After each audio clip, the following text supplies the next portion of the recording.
함께 디모데전서 말씀을 보도록 하겠습니다. 3장 15절 말씀을 같이 한번 읽어보겠습니다. 3장 15절 말씀입니다. 같이 읽겠습니다. 시작.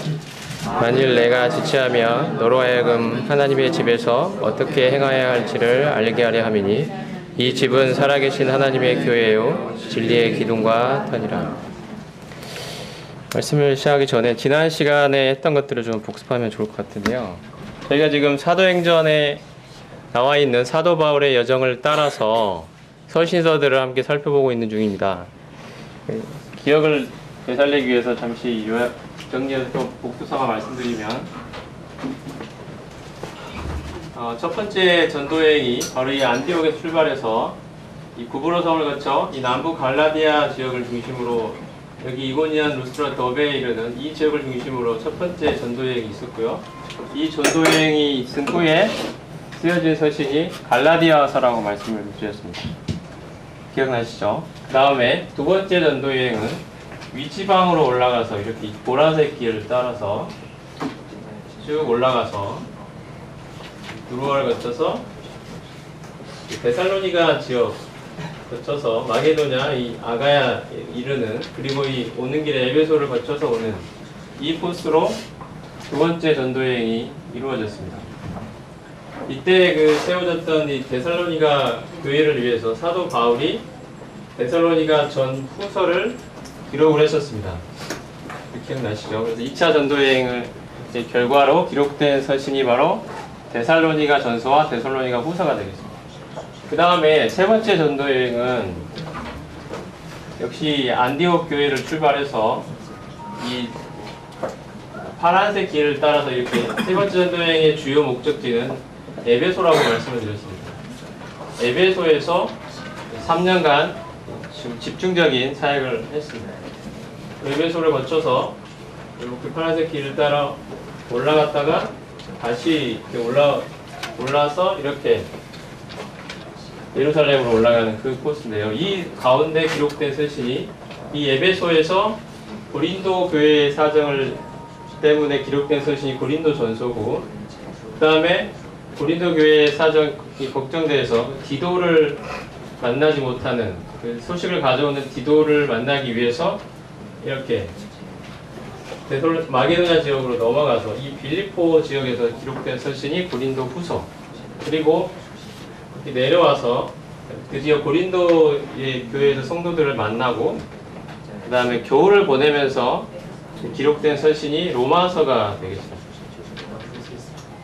그리고 나서 바울은 3차 전도여행 끝에 예루살렘에 와서 이제 유대인들의 고소를 받아서 이 가이사랴 지역에서 2년간 구금 상태에 있고, 총독에게 내가 로마의 가이사 앞에 서겠다라는 걸 이야기하면서 로마로 지금 압송이 되는 상황이 되죠. 그래서 로마에서 가택 연금 상태에 있게 됩니다. 이때 쓰여진 서신이 우리가 지지난 시간에 살펴봤던 에베소서, 빌립보서, 골로새서, 빌레몬서, 이 네 개의 흔히 옥중 서신이라고 불리는 이 서신들이 되겠습니다. 그 중에 저희가 에베소서와 골로새서를 살펴봤습니다.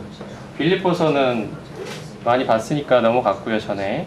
그다음 빌레몬서가 남아있는데, 빌레몬서는 우리가 잘 알듯이 빌레몬의 집에 있던 오네시모라는 종이 빌레몬의 재산을 훔쳐서 빌레몬을 집을 이제 떠나게 도망을 가게 되죠. 근데 로마에 갔다가 바울을 만나서 거기서 복음을 듣고 회개하고 회심하고 주 예수 그리스도를 믿고 형제가 됩니다. 더더욱 나아가서 사도 바울의 사역을 돕는 그런 조력자가 됩니다. 바울은 이 오네시모에게 빌레몬서라는 편지를 들려주면서 너의 주인이었던 형제 빌레몬에게 돌아가라. 그리고 그 손에 들려준 바로 서신이 빌레몬서가 되겠습니다. 그 빌레몬서에는 주님의 이 구원의 역사로 말미암아 정말 정 무가치한 삶을 살았던 이 오네시모라는 사람이 어떻게 주님의 은혜로 변화되어 유익한 존재가, 하나님께 유익한 존재가 됐는지를 보여주고 있고, 그리스도 안에서 그 주인이었던 빌레몬과 종이었던 오네시모 사이에 그리스도를 믿었다는 그 이유로 함께한 형제가 되는 이 형제 사랑이 빌레몬서에 잘 나타나 있습니다. 그게 이제 옥중 서신 중에 하나인 빌레몬서고요. 자, 우리가 오늘 시간에 살펴볼 것은 디모데 전서와 디도서를 중심으로 살펴보겠습니다. 바울은 이 로마에서의 이 복음 상태에서 벗어났던 것으로 보입니다. 벗어나서 원래부터 계속 계획하고 있었던 서바나로, 즉 스페인으로 가는 여정을 밟게 됩니다. 디모데와 디도를 데리고 서바나로 갔던 것 같고요. 다음 슬라이드입니다. 로마를 떠나 디모데와 디도를 데리고 이 스페인으로 가서 아마 복음을 전했던 것 같고, 다시 돌아오는 중에 이 그레데 섬에 디도를 내려놓고 그레데 섬에 각성의 장로들을 세우도록 하기 위해서 디도를 내려놓았습니다. 그리고 그에게 개인적으로 쓴 서신이 바로 디도서가 되겠습니다. 각성의 장로들을 세울 때 어떤 자들을 세워야 되는지에 대해서, 장로의 자격에 대해서 디도서에 기록을 했습니다. 그리고 이제 쭉 거쳐서 에베소의 지역에 왔을 때는 디모데를 거기에 또 내려놓습니다. 디모데로 하여금 에베소 교회에 필요한 여러 가지 실제적인 것들을 다루도록 하기 위해서 디모데를 내려놓게 됩니다. 그리고 그 디모데에게 에베소 교회 안에서 사역을 할 때 어떻게 하도록 개인적으로 쓴 서신이 바로 디모데 전서가 되겠습니다. 그래서 이 디도서와 오늘 살펴볼 디모데 전서는 이와 같은 배경에서 실제로 이 디도와 디모데가 이 교회를 목회를 할 때 어떻게 행해야 된다는 사실, 이 실제적인 이야기들을 하면서 기록한 것이 바로 디모데 전서와 디도서가 되겠습니다. 그 후에 바울은 이렇게 여행을 하고 있는 동안에 그 주 64년에 우리가 잘 아는 로마의 황제인 네로 황제에 의해서 로마의 큰 대화재를 네로가 일으키게 되는데, 이 자기에게 쏟아지는 비난을 노면하기 위해서 희생양으로 로마에 있던 그리스도인들을 지목하게 됩니다. 그들이 화재를 저질렀다. 이렇게 하면서 그리스도인들을 무자비하게 핍박하고 잡아 죽이고 하는 일들이 일어나게 되는데요. 이때 아마 바울도 이번에는 이제 잡혀가지고 아까 처음에 그 가택연금 상태 정도가 아닌 이제는 지하 감옥에 이제 사형의 날을 기다리는, 그런 순교의 날을 기다리는 그런 중한 죄수의 신분으로 로마의 아주 깊은 지하 감옥에 갇히게 되고, 그때 이제 디모데를 향하여 마지막에 유언처럼 남긴 서신이 디모데 후서가 되겠습니다. 이거는 다음 시간에 한번 살펴보고요. 오늘은 어쨌든 이 그레데 섬의 디도를 위해 기록한 디도서, 그 에베소에 있는 디모데를 위해 기록한 디모데 전서를 중심으로 살펴보겠습니다. 다시 디모데 전서로 와주십시오.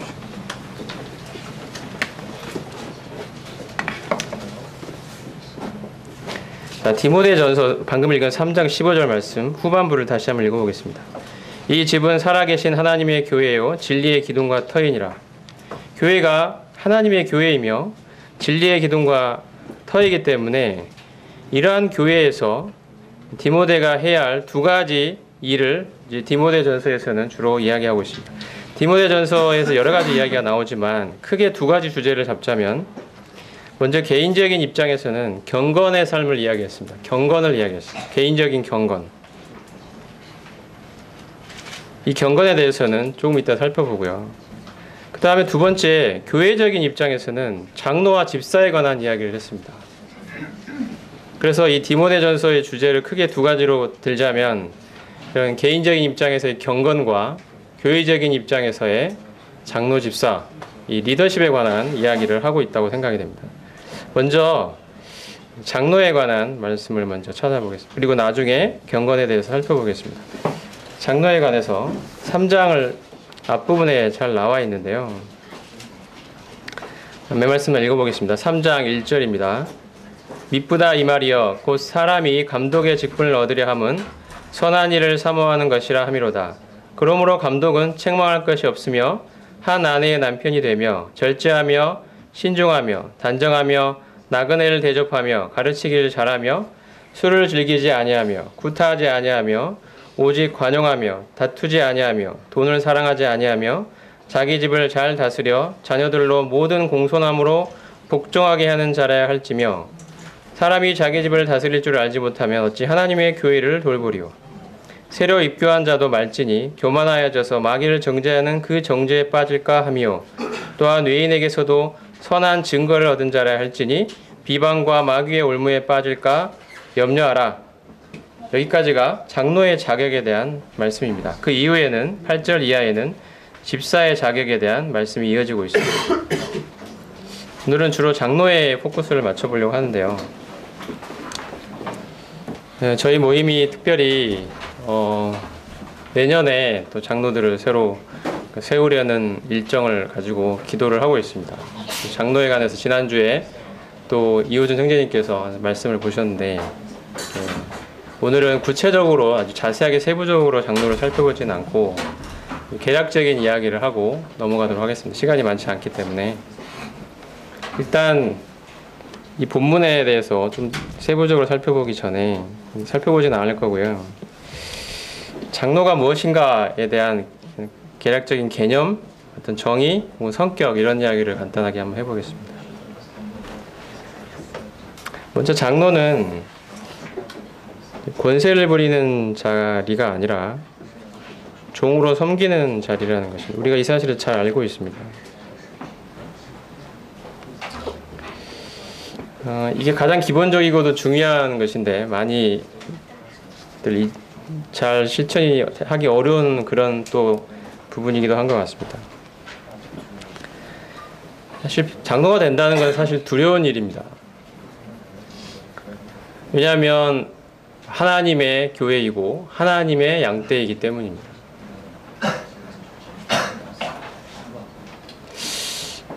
우리가 요한복음 21장을 보면 주님께서 베드로에게 양들을 치는 그 역할을 맡기십니다.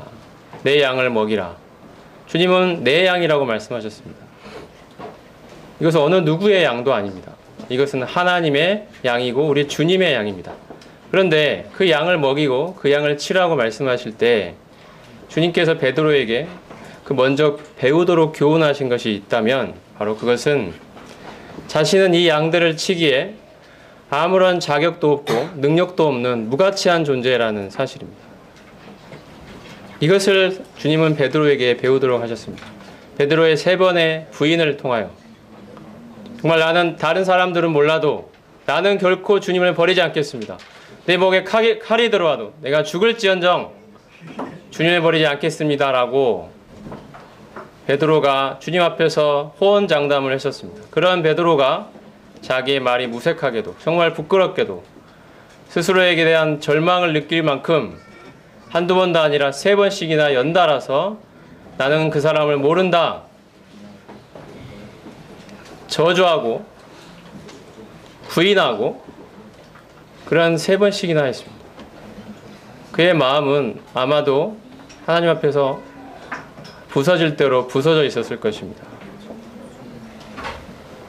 그런 자기 절망에 빠져있던 이 베드로에게 주님이 나타나셔서 그에게 양을 치는 내 양을 먹이는 일을 맡기십니다. 이것은 장로의 일이라는 것은 양을 치고 양을 먹이는 일이라는 것은 정말 하나님 앞에서 내가 아무런 자격이 없고 나의 능과 나의 힘, 나의 열심, 나의 노력으로는 그 어떠한 일도 주님 앞에 가치 있는 일을 할 수 없는 존재라는 사실을 뼈저리게 느끼고 깨닫고 있는 자에게 주님이 맡기시는 고귀한 일입니다.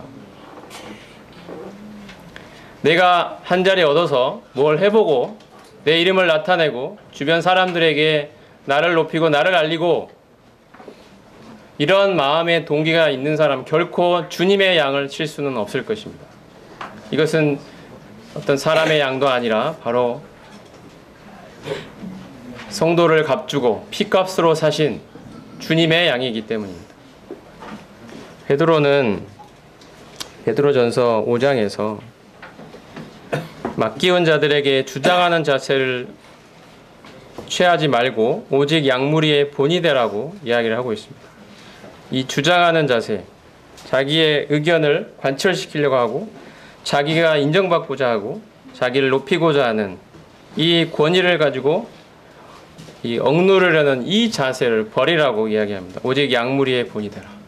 장로는 오직 겸손한 자세와 주님 앞에서의 무가치한 자라는 이 태도 가운데 주님이 맡겨주신 이 양떼를 두려움으로 섬기는 자들입니다.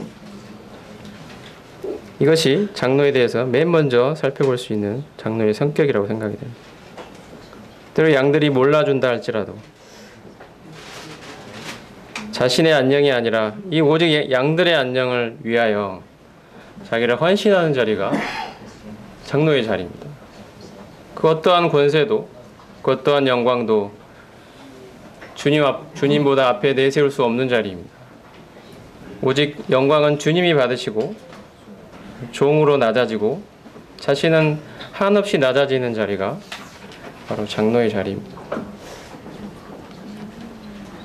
그 다음에 또 살펴볼 수 있는 부분은 장로의 자리는 자신의 수고와 헌신에 대한 보상의 자리가 아니라는 것입니다. 내가 남들보다 오랫동안 교회를 섬겼다. 성도들을 섬겼다. 내가 남들이 교회를 섬기는 것보다 내가 더 헌신적으로 교회를 섬겼다. 이러한 생각을 가지고 거기에 대한 보상을 받는 자리가 장로가 아니라는 것입니다.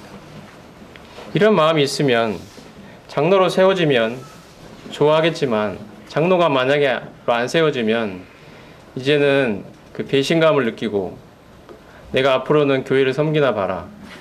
이런 생각이 듭니다. 나의 섬김을 몰라주고 저 사람은 세워주고 왜 나는 안 된다는 것이냐. 이런 일들이 사실 일어나고 있습니다. 그래서 제가 이런 말씀을 드립니다. 장로의 자리는 나의 수고와 헌신에 대한 보상을 받는 자리가 결코 아닙니다. 보상은 주님께서 주실 것입니다. 사람들이 주는 것이 아닙니다. 주님으로부터 받을 것입니다. 나의 보이지 않는 섬김에 대하여 주님이 그리스도의 심판대에서 상으로 보상해 주실 것입니다. 우리는 이것을 바라보며 섬기는 자들이지 사람들에게 인정받기 위해 섬기는 자들이 아닙니다. 그 다음에 이 장로의 자리는 전도나 이 교사의 은사를 가진 사람들에게 이 사람들이 일하도록 하기 위해서 부여하는 자리가 아니라는 것입니다. 은사는 별개로 존재합니다. 장로는 기본적으로 직임이라는 성격을 갖습니다. 오피스입니다. 어떤 자리인 것이죠. 어떤 직책이라고 할 수 있습니다. 어떤 역할을 하고 어떤 기능을 하는 어떤 자리입니다. 은사는 주님께서 이 교회를 섬기도록, 교회를 세우도록 하시기 위해 우리가 구원받을 때 부여하신 영적인 자질입니다. 어떤 능력이라고 할 수도 있습니다. 똑같이 말씀을 보고 깨닫고 있지만 이것을 공적으로 얼마나 성도들의 마음에 잘 다가오도록 잘 설명하고 이해시키고 잘 전달하느냐 하는 것은 또 다른 문제이겠죠. 이것이 바로 그런 형제가 있다면 그것이 바로 은사인 것입니다. 똑같이 전도를 하지만 어떤 사람이 보다 그 복음을 효과적으로 사람들의 마음에 전달할 수 있는 그 자질을 하나님으로부터 부여받았다면, 그리고 실제로 그로 인해서 전도의 열매들이 나타나고 있다면 그 사람은 전도의 은사를 받은 자들입니다. 모든 성도들이 전도를 해야 하고 마땅히 복음을 전해야 하지만, 그리고 또 실제로 복음을 전하지만 열매에 있어서 차이가 있는 것이죠. 이것은 은사가 있는 자와 없는 자의 차이인 것입니다. 은사는 이처럼 주님이 어떤 일을 하도록 부여하신 어떤 자질이고 재능이고 영적인 능력이라고 할 수가 있습니다. 그런데 그동안 교회의 일을 맡길 때는 그러므로 이 은사를 기준으로 맡겨져야 된다고 생각합니다. 은사가 없는데 장로라는 이유로 일이 맡겨지고, 그러므로 그에 따라서 성도들이 유익을 얻지 못하고 전도의 열매가 나타나지 않는다면 문제가 있는 것이죠. 장로는 은사자에게 은사를 발휘하도록 부여하는 자리가 아닙니다. 제가 좀 이따 말씀을 드리겠지만 장로는 직임이고 은사는 별개로 존재하는 것입니다. 오늘날 한국교회의 이 목사 모델이라는 것이 바로 이 은사와 장로라는 직임을 하나로 통합을 시켜버리면서 나타난 여러 가지 개념상의 성경적인 개념의 문제가 발생을 하고 있습니다. 일을 하기 위해서는 일단 장로가 되고 보아야 합니다. 은사를 발휘하기 위해서는 일단 장로가 되어야 된다. 왜냐하면 장로가 아니면 일을 맡겨주지 않기 때문에. 우리가 그동안 보아온 모임 안에서도 이른바 사역자, 이러한 모델이 이와 비슷합니다. 어떤 분이 장로가 되고 또 은사까지 가지고 있어서 이 사람만 일을 하도록, 실제적인 일을 하도록 맡겨지고 있는 그러한 모델이 많이 정착이 되어 왔던 것 같습니다. 그래서 좀 이따 보겠습니다만 은사가 이런 전도나 교사의 은사가 없다 할지라도 충분히 장로의 자격이 될 수 있는 사람들이 장로가 못 되고 장로로 세워지질 않고 또 장로가 되지 않으면 이런 일을 할 수 없다는 그런 선입견과 고정관념이 생김으로 말미암아 너도 나도 일단 장로가 되고 보려는 이 장로에 대한 잘못된 그런 관습이 정착이 되어 왔습니다. 우리는 이것으로부터 탈피해야 합니다. 성경에서 말씀하는 장로가 과연 은사냐는 것이죠. 은사를 기준으로 장로가 세워지는 것이냐를 말씀을 드리는 겁니다. 그것이 아니라는 점을 말씀을 드립니다. 어느 누가 장로가 아니라 할지라도 은사가 있다면 그 사람에게는 충분한 사역의 기회가 주어져야 합니다. 그리고 장로라 할지라도 은사가 없다면 그 일을 맡지를 말아야 됩니다. 장로가 되지 않고서도 충분히 은사에 따라 섬길 수 있는 그런 체제, 그런 제도가 모임 안에서 뿌리내리고 정착이 되어야 합니다. 왜냐하면 지금 우리가 읽은 디모데전서 3장에 있는 말씀에서 보듯이 그러면 장로는 어떤 사람이 장로가 되는 것이냐? 장로의 자격을 이야기할 때 거의 대부분의 자격들이 도덕적이고 인격적인 자질을 다루고 있다는데, 언급하고 있다는 데 있습니다. 우리가 읽었던 디모데전서 3장의 이 말씀을 하나하나 자세히 살펴보시기 바랍니다. 이 모든 말씀들이 전부 도덕적이고 인격적인 자질을 이야기하고 있습니다. 왜냐하면 교회는 세상에 진리의 기둥과 토로 선한 간증과 능력을 나타내야 하기 때문입니다. 장로는 뛰어난 인격으로 인해서 영적 권위를 갖게 되고 이 권위로 통해서 교회 안에서 다스리는 역할을 하게 됩니다. 또 사람들이 부여한 인위적인 권위가 아니라 이 인격적인, 이 도덕적인 이 품성에서 나오는 정말 자연스러운 존경, 그러한 영적인 권위로 말미암아 성도들이, 양들이 따르는 사람들입니다. 이것이 장로입니다. 그리고 은사는 그 일은 주님으로부터 은사를 받은 사람들이 하도록 하는 것이죠. 때로 물론 장로 중에 이 은사를 가진 사람이 있을 수 있습니다. 그러므로 겹칠 수 있다는 것은 얼마든지 인정합니다만 기본적으로 이 두 가지 개념은 구분될 필요가 있습니다. 유일하게 도덕적이고 인격적인 기준이 아닌 기준이 있다면 가르치기를 잘하며라는 3장 2절의 말씀입니다. 가르치기를 잘하며 2절 끝에 있는 이것만이 유일하게 장로의 자격 중에 직접적으로 도덕적이고 인격적인 기준을 말하고 있지 않은 그러한 말씀입니다. 가르치기를 잘해야 된다. 이것은 무슨 뜻일까요? 이것은 교사의 은사가 있어야 된다는 뜻일까요? 그것은 아닙니다. 여기서 말하고 있는 가르치기를 잘하면은 교사의 은사를 갖춰야 된다는 뜻이 아닙니다. 제가 분별하기로 이 말씀은 가르친다는 것은 성경을 가지고 가르치는 건데 이것은 뭐냐면 성경의 교훈을 다른 성도들에게 가르치는 건데 이 성경의 교훈을 실제의 삶에 적용할 수 있도록 도와주는 것을 가르치는 거라고 표현하고 있습니다. 성경의 일반적인 원리와 교훈들을 이 말씀들을 실제의 삶에 자기의 삶에 적용할 수 있도록 가르치는 역할을 하는 그 자질을 이야기하고 있습니다.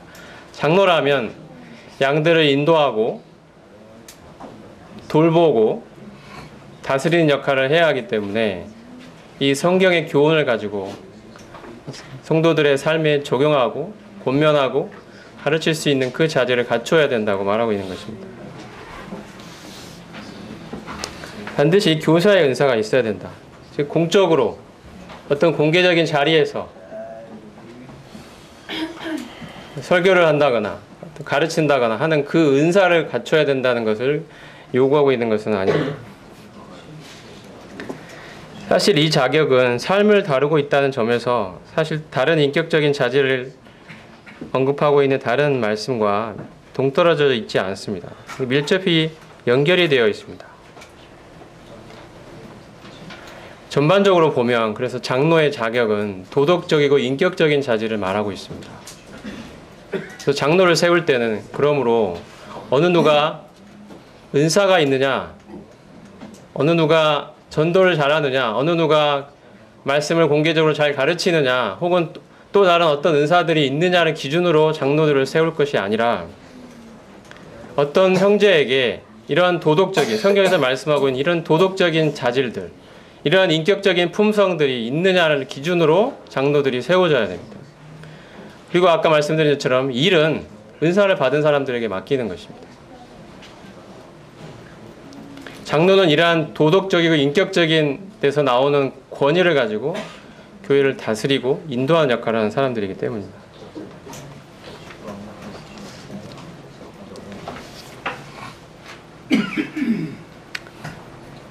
이것이 제 분별입니다만 어쨌든 이런 것들에 대해서 또 성도님들 사이에 또 무엇이 정말 성경적인 장로의 자격인지에 대해서 많은 논의들이 또 앞으로 있어지리라고 생각합니다. 있어져야 된다고 또 생각합니다. 우리가 앞으로 장로를 세워나갈 때 정말 성경적인 장로,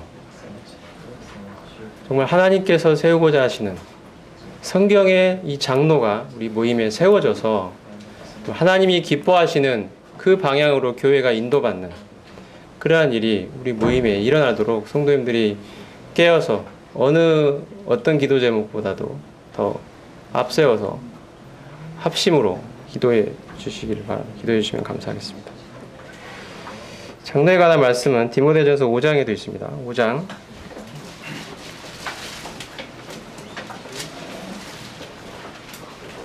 17절과 18절 같이 한번 읽어보겠습니다. 17, 18절 시작. 잘 다스리는 장로들은 배나 존경할 자로 알되 말씀과 가르침에 수고하는 이들에게는 더욱 그리할 것이니라.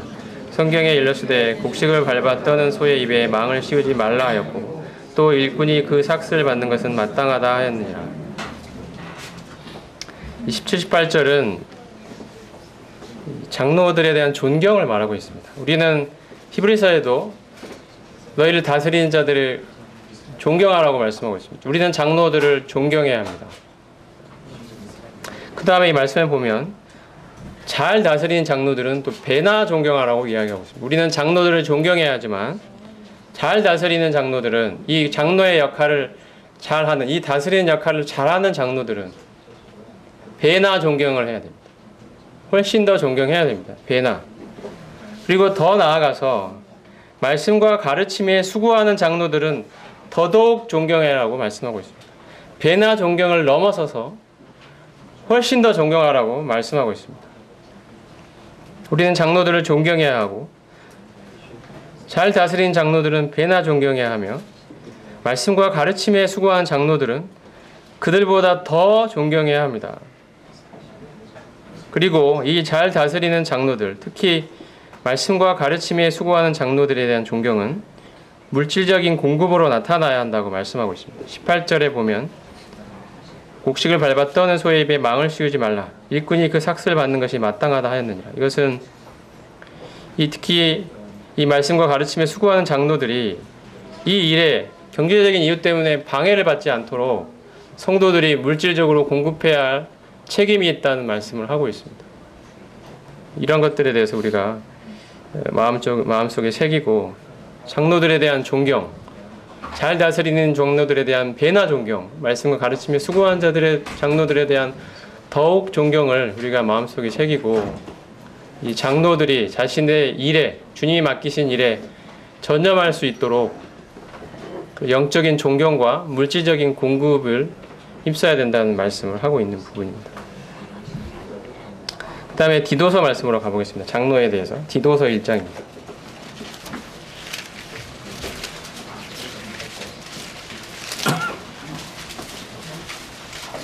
디도서 1장 5절부터 7절에도 장로에 대한 자격에 관한 말씀이 나오고 있습니다. 5절부터 7절은 제가 한번 읽어보겠습니다. 5절부터 7절에 5절부터 9절이네요. 5절부터 9절입니다. 내가 너를 그레데에 남겨둔 이유는 남은 일을 정리하고 내가 명한 대로 각 성의 장로들을 세우게 하려 함이니 책망할 것이 없고 한 아내의 남편이며 방탕하다 하는 비난을 받거나 불순종하는 일이 없는 믿는 자녀를 둔 자라야 할지라. 감독은 하나님의 청지기로서 책망할 것이 없고 제 고집대로 하지 아니하며 급히 분내지 아니하며 술을 즐기지 아니하며 구타하지 아니하며 더러운 이득을 탐하지 아니하며 오직 나그네를 대접하며 선행을 좋아하며 신중하며 의로우며 거룩하며 절제하며 믿분 말씀의 가르침을 그대로 지켜야 하리니 이는 능히 바른 교훈으로 권면하고 거슬려 말하는 자들을 책망하게 하려 함이라. 디도가 그레데 섬에서 해야 했던 가장 중요한 일은, 가장 우선적으로 중요했던 일은 바로 각 성의 장로들을 세우는 일이었습니다. 교회의 장로들을 올바로 세우는 일이야말로 교회의 운명을 좌우하는 중차대한 일이었기 때문입니다. 교회의 리더십에 관한 것은 교회가 어떻게 되고를 좌우하는 정말 중요한 일입니다. 리더십에 관한 것 때문에 교회 안에서 엄청나게 많은 일들이, 교회 자체를 흔들어대는 일들이 바로 이 리더십에 관한 일 때문에 일어나고 있습니다. 우리가 주변에서 보고 있죠. 이 교회 리더십, 특히 장로에 관한 것은 정말 교회가 합심해서 기도해야 되는 중차대한 문제입니다. 여기서 우리는 결코 실패하지 않기를 기도해야 되고, 결코 육신적인 것들이 나타나지 않기를 기도해야 하고, 하나님이 원하시는 정말 겸손한 장로들이, 도덕적이고 인격적인 자질을 갖춘 하나님 마음에 합한 장로들이 일어나도록, 그리고 그 장로들이 일어날 때 온 교회가 함께 한마음으로 협력하고 기도하고 지원하고 순종하고 따르는 일들이 교회 안에 일어날 수 있도록, 이러한 과정 가운데 그 어떠한 잡음도 어떠한 분란도 교회 안에 일어나지 않도록 우리는 합심해서 기도해야 됩니다. 정말로 중요한 일입니다. 바울이 그레데에 디도를 남겨두었던 가장 중요한 이유가 바로 장로들을 세우도록, 하나님 마음에 합한 장로들이 세워지도록 여기에 교회의 운명이 달려있기 때문에 바울이 특별히 디도를 그레데 섬에 남겨놓았습니다. 우리 교회도 이를 위해서 정말 기도해야 된다고 생각합니다. 한 마음으로 주님 앞에 매달려야 됩니다. 하나님, 우리 교회에 하나님 마음에 합한 장로들이 세워지기를 원합니다. 그래야 우리 교회가 하나님이 원하시는 그러한 교회가 될 수 있기를, 이런 모든 과정에서 주님이 인도하시고 주님이 나타나시기를 우리는 기도해야 됩니다. 이 디도서의 1장에 언급된 장로의 자격도 하나하나 나중에 혹시 기회가 되면 살펴보겠지만, 오늘은 개략적으로 전체적으로 한번 보시면 모든 자격들이 전부 다 도덕적이고 인격적인 자질들을 나타내고 있습니다.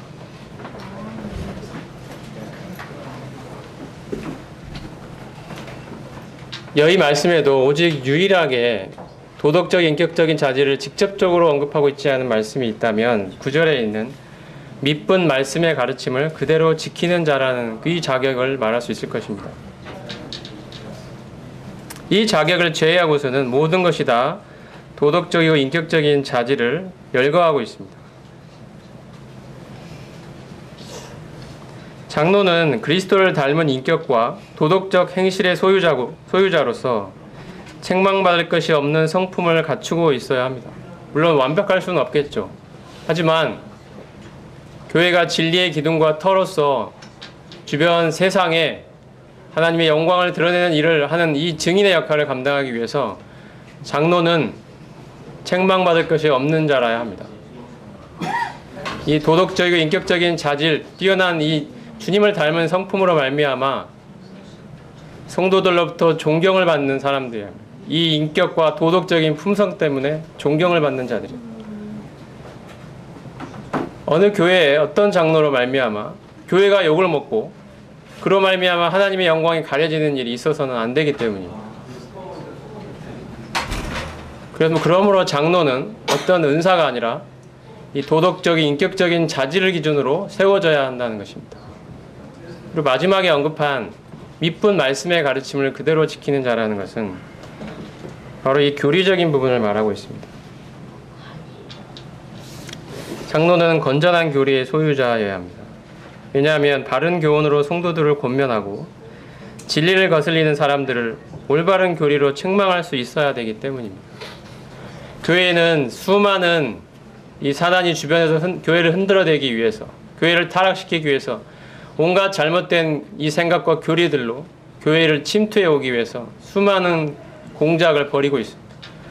수많은 영적인 영향력들이 주변으로부터 교회에 엄습해 들어옵니다. 장로들은 여기에 맞서서 오직 하나님의 올바른 이 가르침, 이 교리로 말미암아 교회를 지켜내고 성도들을 보호하고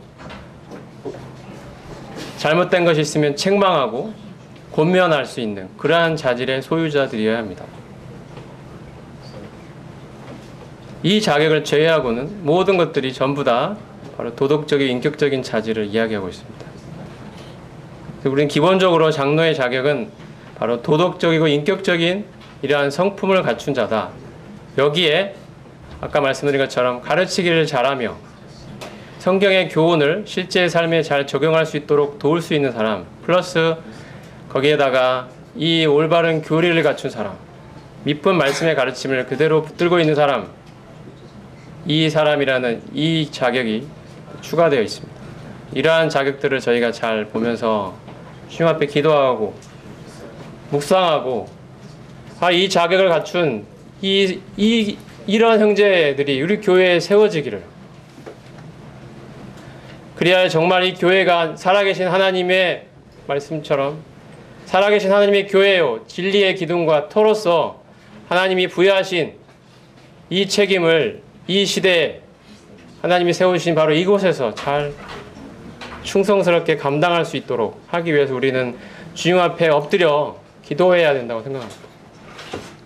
그 어떠한 사단의 공작도, 그 어떠한 육신의 나타남도 이러한 과정 가운데 일어나지 않고 오직 주님이 세우기를 원하시는 사람들이 세워질 수 있도록 우리는 경성에서 깨어서 기도해야 된다고 생각합니다.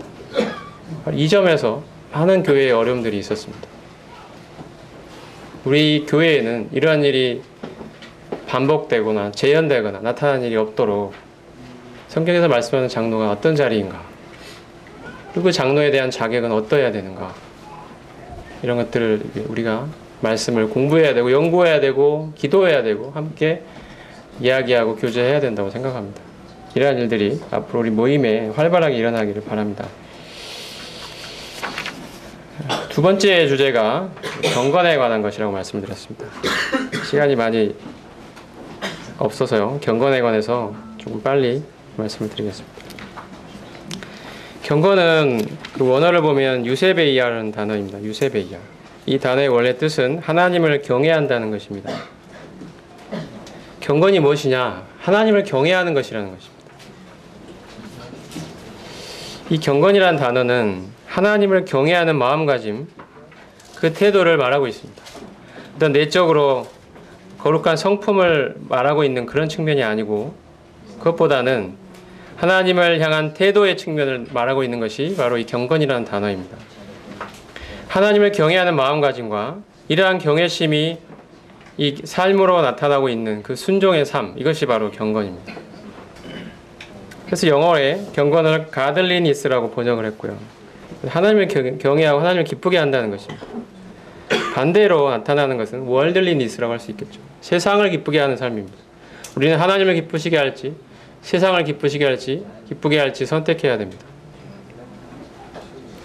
또 반대말이 있다면 ungodliness가 있습니다. 이것은 하나님을 의식하고 사는 삶이 아니라 하나님이 없는 것처럼 사는 삶을 말합니다. 경건의 반대는 하나님을 의식하고 하나님을 경외하고 하나님을 기쁘시게 하는 삶이 아니라 세상을 기쁘게 하고 하나님이 마치 없는 것처럼 살아가는 삶, 이것이 경건의 반대입니다. 아까 말씀드린 디모데전서로 다시 오셔서 3장을 보겠습니다. 3장, 아까 찾아봤던 15절 말씀 바로 뒤에 16절 경건에 관한 말씀이 나오고 있습니다. 16절 다시 한번 크게 읽어보겠습니다. 같이 시작. 크도다 경건의 비밀이여 그렇지 않다는 이 없도다. 그는 육신으로 나타난 바 되시고 영으로 의롭다 하심을 받으시고 천사들에게 보이시고 만국에게서 전파되시고 세상에서 믿음 받으시고 영광 가운데 올려지셨느니라. 이 크도다 경건의 비밀이여라고 시작하고 있습니다. 그러면서 우리 주님의 삶을 이야기하고 있습니다. 주님의 삶이 왜 경건의 비밀이라고 표현을 했을까요? 왜냐하면 경건은 아까 말씀드린 것처럼 하나님에 대한 경외심, 그리고 이 경외심을 바탕으로 순종의 삶이 나타나는 것을 경건이라고 말하기 때문입니다. 우리 주님이시야말로 참으로 하나님 아버지를 경외하는 삶의 표본이라고 할 수가 있습니다. 하나님을 정말로 어떻게 경외하고 공경하는가를 주님 자신의 삶으로 입증해 보이셨습니다. 주님이 이 땅에 인간의 몸을 입고 오신 것 자체가 바로 하나님을 향한 경건이었습니다. 하나님께 대한 경외심이었습니다. 온 인류를 구원하시려는 이 하나님의 마음을 알고 자신을 순종의 제물로 드리시기 위해서 이 땅에 낮아지신 이 주님이 오신 이 사실이야말로 경건이 아니고 무엇이겠습니까? 하나님에 대한 경외심이었습니다. 이 경외심이 순종의 삶으로 나타난 것입니다. 이것이 바로 진정한 경건입니다. 우리 주님이시야말로 바로 경건의 표본이시고 경건 그 자체라고 할 수가 있습니다. 우리는 주님의 삶을 묵상하면 경건해지지 않을 수 없습니다. 주님이 어떻게 하나님을 경외하셨는가? 주님이 어떻게 하나님께 순종하셨는가? 어느 자리까지 주님이 낮아지셨는가? 어느 자리까지 자신을 희생하셨는가를 보면 우리는 이 주님의 경건한 모습 앞에 머리를 숙이지 않을 수 없습니다. 이것이야말로 주님이 보여주신 참된 경건입니다. 하나님 그분에 대한 경외심입니다. 그리고 4장을 보시면 4장 7절 보면 망령되고 허탄한 신화를 버리고 경건에 이르도록 자신을 연단하라. 육체의 연단은 약간의 유익이 있으나 경건은 범사에 유익하니 금생과 내생의 약속이 있느니라. 그래서 버리라는 것은 망령되고 허탄한 신화입니다. 망령되다는 것은 건전한 가르침에서 벗어나 그 결과로 불경건한 삶을 초래하는, 그게 망령된다는 말의 뜻입니다. 그리고 허탄하다는 것은 이 신화와 전설과 같이 미신적이고 합리적인 근거가 빈약한 헛된 이야기를 가리킵니다. 이 당시에 아마 이 에베소에는 바로 이와 같은 망령되고 허탄한 신화들이 가득했던 것 같습니다. 성도들 사이에도 이러한 것의 영향력으로 말미암아 이 말씀의 올바른 진리에 창림하는 것보다 이러한 재미있는 이야기들, 사실은 하지만 영적인 유익은 전혀 없는 것들을, 오히려 우리의 마음을 하나님으로부터 멀어지게 만드는 이러한 것들이 성도들 사이에도 좀 스며 들어왔던 것 같습니다. 하나님에 대한 경외심에서 우리 마음을 돌이키게 만들려는 그러한 세상의 영향력으로부터 벗어나라는 것입니다. 하나님 중심적이지 않고 인본주의적인, 인간 중심적인 그런 세상 사람들의 가치관과 헛된 그런 이야기들로부터 벗어나라는 것입니다. 오늘날 우리 주변에도 이런 것들이 많이 있습니다.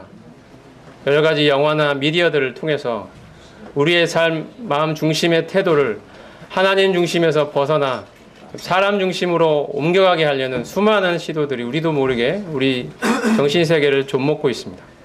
이러한 것들에서 벗어나 탈피하여 경건에 이르도록 연습하라고 말씀합니다.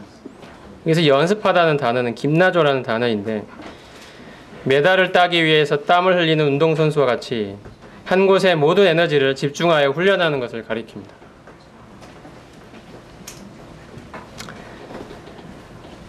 그 10절에 보면 우리가 수고하여 애쓴다, 힘쓴다 라고 말씀하고 있죠. 이와 같은 것입니다. 우리가 메달을 따기 운동선수들이 얼마나 피나는 노력을 하고 그 다른 모든 것들은 관심을 두지 않고 오직 그곳에만 에너지를 집중해서 몇 년씩, 십몇 년씩 훈련하고 자기를 절제하고 사는 것을 우리가 잘 알고 있습니다. 그 영광의 날을 위해서 모든 것에 그 일의 한 가지에 집중하는 것이죠. 경건의 얘기를 연습하라고 할 때 이 연습의 단어가 바로 그러한 단어입니다. 경건 위에에는 그 어떠한 것에도 마음을 두지 않고, 즉 하나님을 경외하는 삶 위에에는 어떠한 것도 나의 마음을, 나의 중심을 흐트러뜨리도록 내버려 두지 말고, 오직 하나님 경외하는 삶에 마치 메달을 따기 위해 온 마음과 정신을 집중하는 그 운동선수처럼 집중하라는 것입니다. 이것이 바울이 디모데에게 남겼던, 디모데에게 말하고 싶었던 바로 중요한 주제입니다. 경건에 관한 주제입니다. 이 경건의 연습, 경건의 훈련은 자신의 열심과 의지에 기초한 훈련을 해라는 뜻이 아닙니다. 이것은 하나님이 이미 이루신 사실에 바탕을 둔 믿음을 바탕으로 해서 경건의 훈련을 하라는 그러한 의미입니다. 우리는 이 세상에서 한가롭게 여행을 하고 있는 존재가 아닙니다. 우리는 끊임없이 우리를 하나님께 대한 경외심으로부터 벗어나게 하려고, 멀어지게 하려는 그런 사단과의 보이지 않는 끝없는 전쟁의 한복판에 있는 자들입니다. 우리는 자신에 대한 지속적인 경건의 훈련을 해야 되는 존재들입니다. 우리는 이러한 권면을 받고 있습니다. 우리의 관심과 우리의 에너지가 하나님 경외하는 삶에 맞춰져야 된다는 것입니다. 8절을 보면 이런 경건의 훈련은 미래의 삶뿐 아니라 지금 이 세상에서의 삶에도 큰 유익이 있다라고 말씀합니다. 육체의 연습은 이 세상에서의 영광을 얻는 데는 유익이 있을 것입니다만 우리의 미래의 삶과 영생에는 전혀 어떠한 영향도 주지 못하는 그러한 일입니다. 하지만 경건의 연습은 이 세상에서의 삶뿐 아니라 미래의 삶까지 이 금세와 현세의 모든 삶에, 금세와 내세의 모든 삶에 영향을 주고 유익을 끼치는 그러한 것이라고 말씀합니다. 이 세상에서의 삶에도 영적인 유익이 있습니다. 하나님을 경외하는 그 삶, 하나님께 순종하는 그 삶에는 반드시 영적인 유익이 따르는 것입니다. 하나님의 약속이 여기에 있다고 말씀합니다. 우리가 이처럼 경건의 훈련을 위해 수고하고 애쓰는 이유는 10절에 보면 우리가 하나님께 대한 소망이 있기 때문이라고 말씀합니다. 하나님은 분명히 살아계시고 나의 삶을 지켜보고 계십니다. 내가 하나님을 경외하며 사는지, 내가 아니면 세상을 기쁘게 하는 삶을 살고 있는지, 내가 하나님이 마치 없는 것처럼 살고 있는지, 아니면 하나님 앞에서 하나님을 의식하면서 하나님 앞에서 사는 삶인지를 하나님은 살아계셔서 지켜보고 계십니다. 그리고 그 삶에 대해서 하나님은 보상하실 것입니다.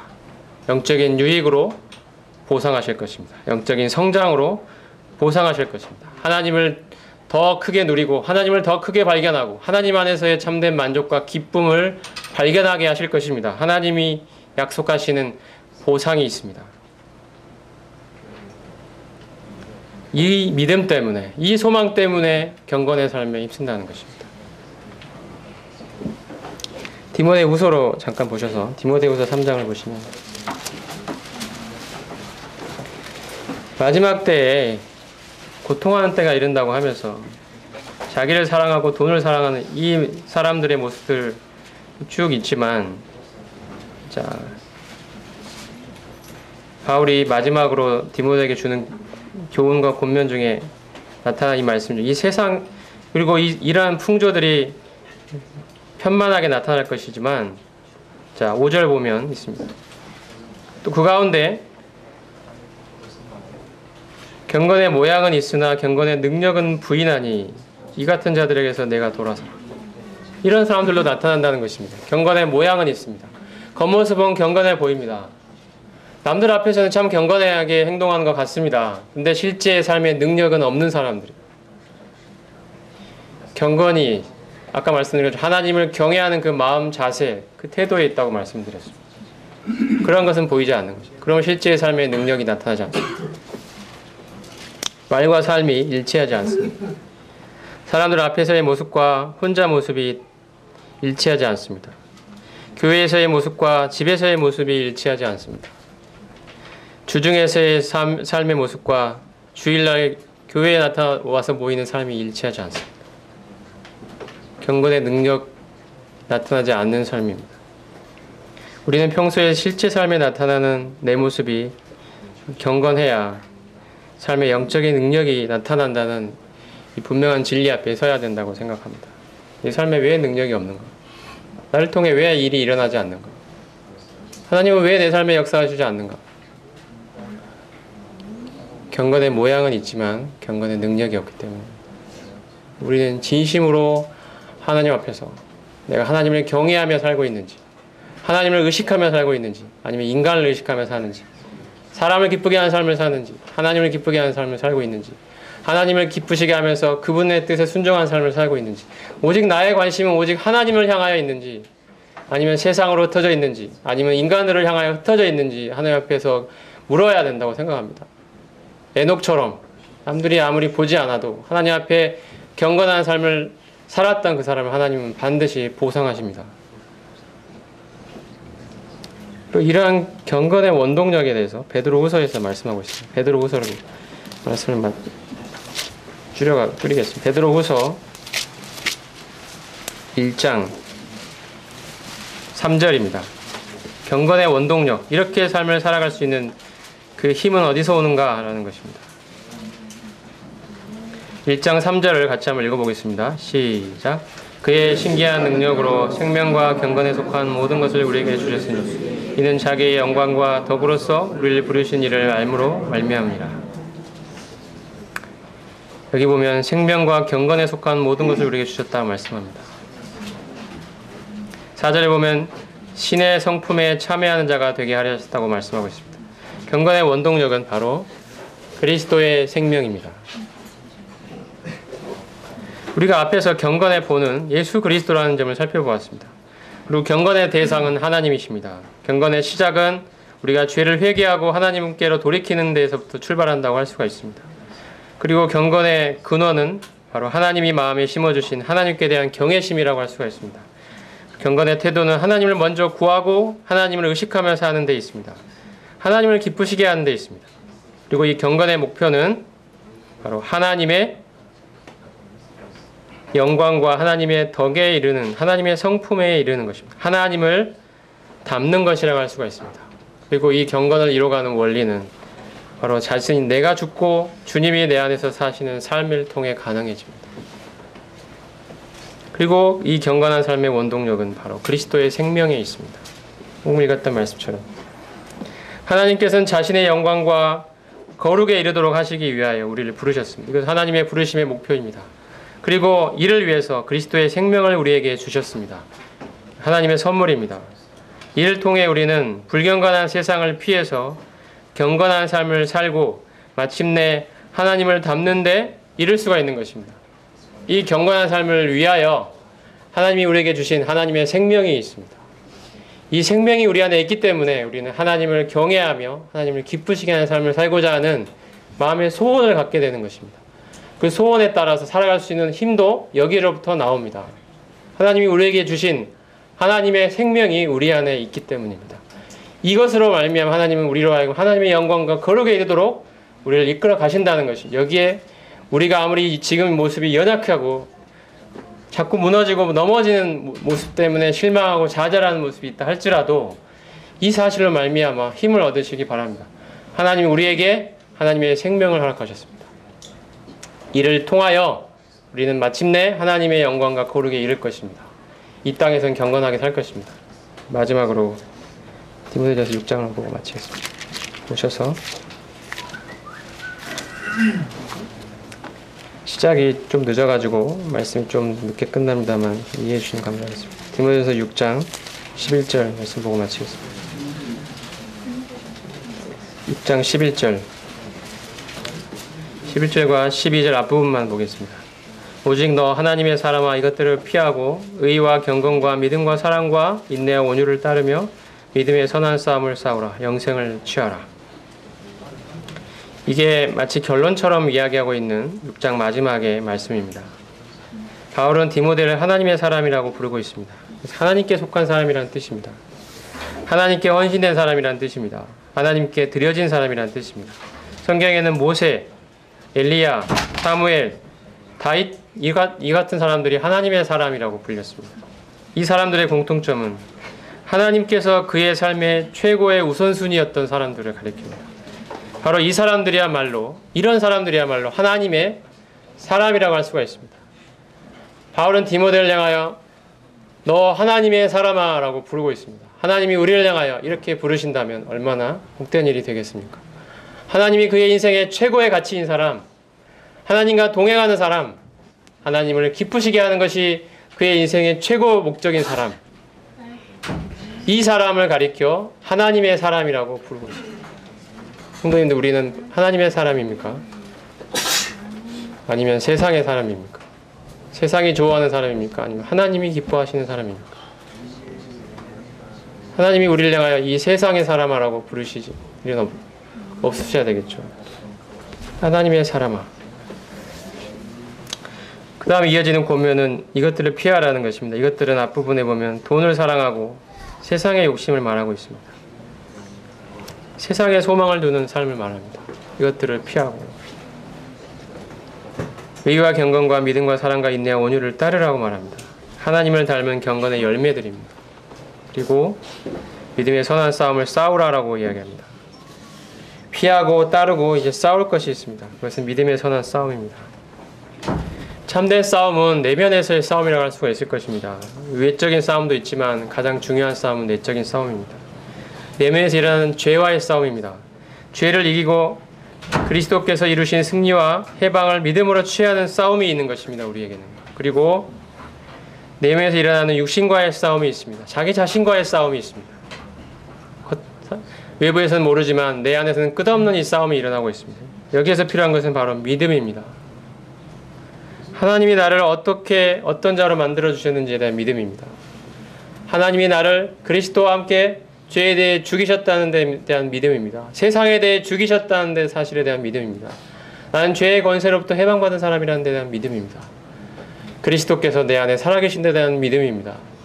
나는 연약하고 부족하고 못난 것 투성이지만 이러한 나는 죽었고 그 영광의 주님이 내 안에 나의 생명으로 살아계셔서 내 안에서 경건을 이루시고 마침내 하나님의 영광과 거룩에 이르도록 하시는 이 일을 지금도 내 안에서 하고 계심으로 나는 결코 좌절하거나 무너질 수 없는 존재이며 그리스도를 힘입어 다시 일어나는 존재라는 이 믿음이 있는 것입니다. 우리에게 이 싸움을 싸워야 됩니다.